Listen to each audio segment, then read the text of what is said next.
Livro importantíssimo para pais, mães e quem quiser aí entrar nessa empreitada, mas também para quem lida com crianças de alguma forma. Hoje a gente vai falar de Educação Não Violenta, de Elisama Santos, como estimular autoestima, autonomia, autodisciplina e resiliência em você e nas crianças. Esse livro é da editora Paz e Terra. Eu sou Manu Mayrink e esse é o Alguém Viu Meus Óculos.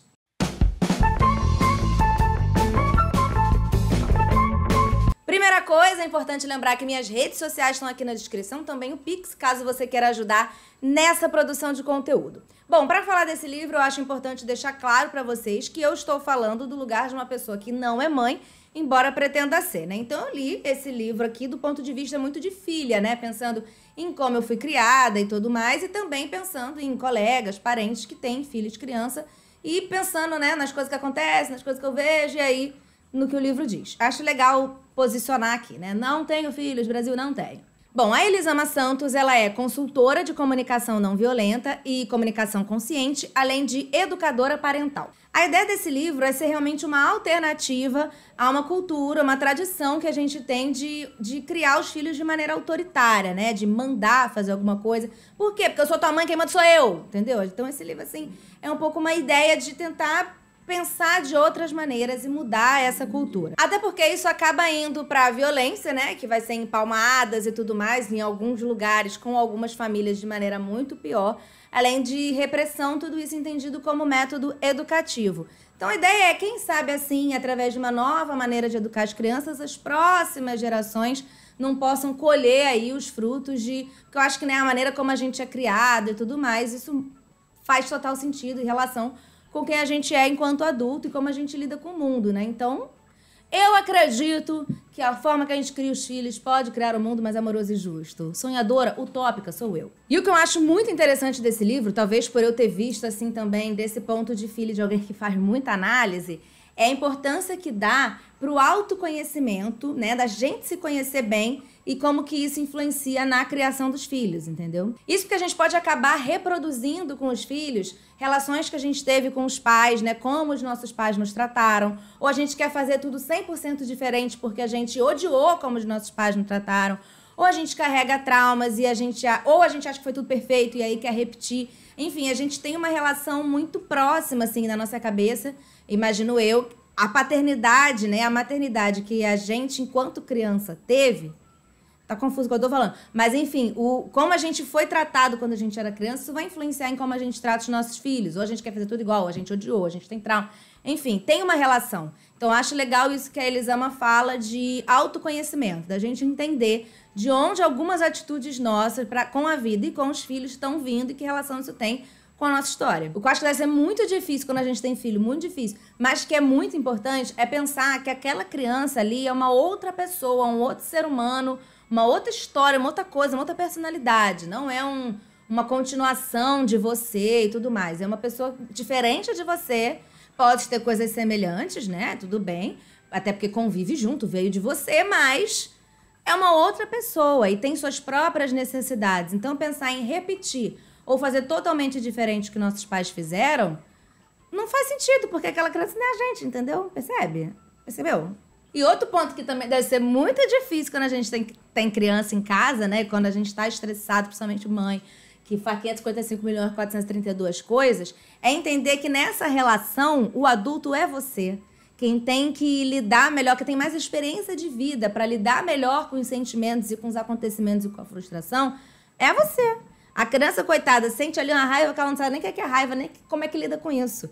Sente uma angústia, sente uma tristeza, sente uma frustração, não sabe o que ela tá sentindo, gente. Então, a reação dela é uma reação de quem tá descobrindo agora que caceta é essa. A gente já é adulto. Então, por isso que eu acho que o mais legal desse livro é como fala da importância do autoconhecimento, da gente se entender, como que a gente lida com cada um desses sentimentos. Isso ajuda muito a gente, como que vai se relacionar com a criança, que na real é alguém que é uma pessoa 100% diferente da gente, mas que tá aprendendo a lidar com um monte de sentimento que talvez eu, com quase 32 anos, talvez também não saiba.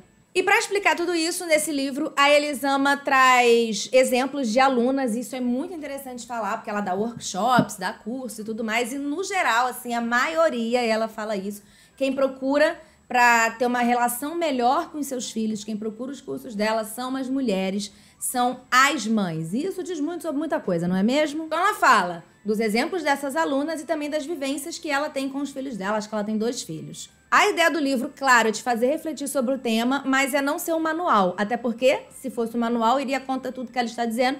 Afinal de contas, cada criança é uma criança. Infelizmente, não existe manual ainda para tu cuidar da tua criança. Mas mesmo assim, ela traz dicas do que você pode tentar aplicar por aí. Porque existem vários comportamentos que se repetem em algumas crianças e como que ela direcionou as suas alunas para tentar lidar com aquilo, ou como ela lidou com aquilo em casa e tudo mais.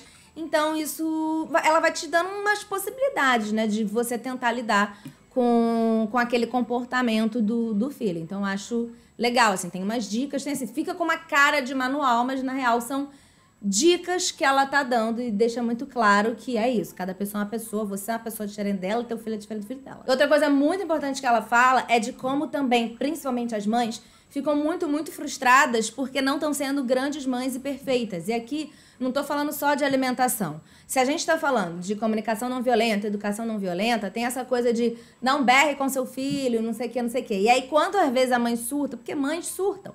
Imagina, você tem que trabalhar, tem que fazer comida, tem que fazer não sei o que, às vezes tem que lidar com o teu próprio marido, que na verdade é um outro filho. Então tem várias coisas que acontecem.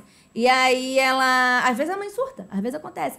E aí ela dá um berro, e aí depois a mãe é 3 dias de frustração, tristeza, sofrimento, se sentindo a péssima mãe. Então ela também aborda isso aqui, né? Falando, é isso. Você tem que também aprender a se acolher e se entender nesse lugar de mãe. Não é perfeito, esse relacionamento não é perfeito.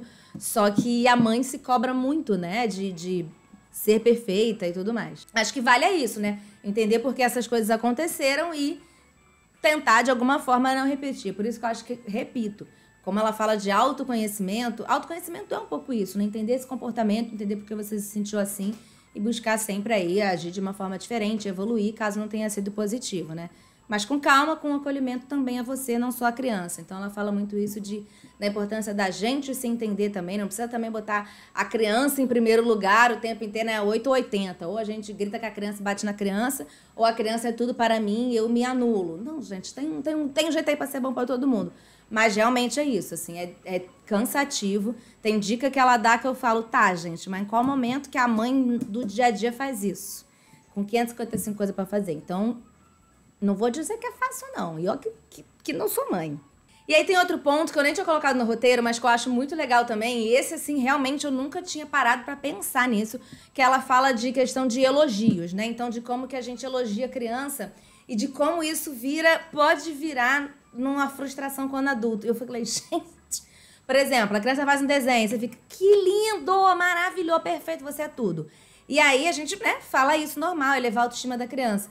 Só que a gente meio que constrói na cabeça dessa pequena pessoa que vai virar uma grande pessoa, que seu trabalho, que ela faz, só é bem realizado quando ela recebe elogios. Então somos todos muito carentes de elogio. Então ela vai ensinando algumas maneiras, como você vê o desenho e fala, caramba, você deve estar muito orgulhoso disso, né? Como que você se sente? Para a pessoa já, ela poder avaliar o seu próprio trabalho desde pequenininha, sem precisar, sem criar na cabeça dela essa necessidade de precisar sempre da aprovação do outro, do parabéns do outro.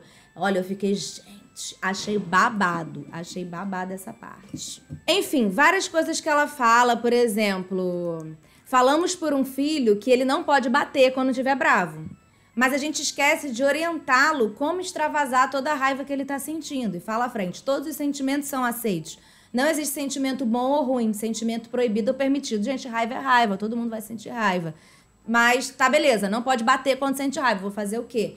Tem que explicar pra criança uma maneira dela extravasar essa raiva que ela tá sentindo. A gente também não sente raiva. Não é um sentimento proibido, é um sentimento natural e humano, mas a gente tem que encontrar outras formas de lidar. E aí, cara, esse livro aqui que eu fico assim, pra falar com a criança, na verdade, fala com a gente mesmo. E aí ela fala... Aí tem umas partes de dicas, né? Então, por exemplo, grandes discursos são difíceis de acompanhar. Quanto menos palavras utilizamos ao pedirmos algo aos nossos filhos, maiores as chances de termos o pedido atendido. Então, isso é muito interessante também, principalmente quando fala com criança pequena. Eu já li em algum lugar que a criança, quando ela é pequenininha, tipo 2 anos, 3 anos, ela... Às vezes a gente fala um negócio, a criança demora, né, a fazer, e tu acha que ela tá sendo teimosa, quando na verdade ela tá fazendo a sinapse cerebral dela. que demora um pouquinho mais mesmo, aquela pequena criança. Então, acho interessante também entender um pouco como funciona. E aqui ela dá dicas realmente de comunicação total. Você está dando um grande discurso, você precisa guardar a toalha, porque a toalha que não sei o que não sei o que lá, como é que eu vou fazer? Vai mofar essa coisa. Querido, a toalha. Mais fácil.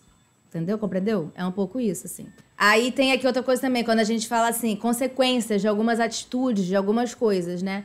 Que às vezes tu tem que deixar a criança... Ah, tu vai cair daí. Aí a criança vai... Deixa cair, gente, que às vezes é necessário. Aí quando você fala, eu te avisei, tripudiar sobre a criança que sofre com as consequências do que viveu, muda o foco do problema para a relação. Ao invés de ter que lidar com aquele problema, ela tá lidando com, meu Deus, minha mãe me avisou, meu Deus, virou a relação. Isso impede a autoavaliação e o desenvolvimento da autorresponsabilidade. Ela para de pensar naquilo que fez e começa a ficar só com medo de tu mesmo. Cara, é muito doido criar um ser humano, gente. Eu fico lendo essas coisas e fico, será que quero ter filho mesmo? Talvez não. Porque é muito difícil. Enfim, gente, é isso. Um pouco mais sobre este livro, Educação Não Violenta, de Elisama Santos, lançado pela editora Paz e Terra. Espero que vocês tenham gostado. Lembrando que aqui na descrição estão minhas redes sociais. Eu sou uma pessoa muito legal, sugiro que acompanhem. E também o Pix, caso vocês queiram ajudar nessa produção de conteúdo, que sim, é 100% independente, ninguém paga aqui nada. É isso mesmo que acontece. Então é isso, beijos e até o próximo vídeo.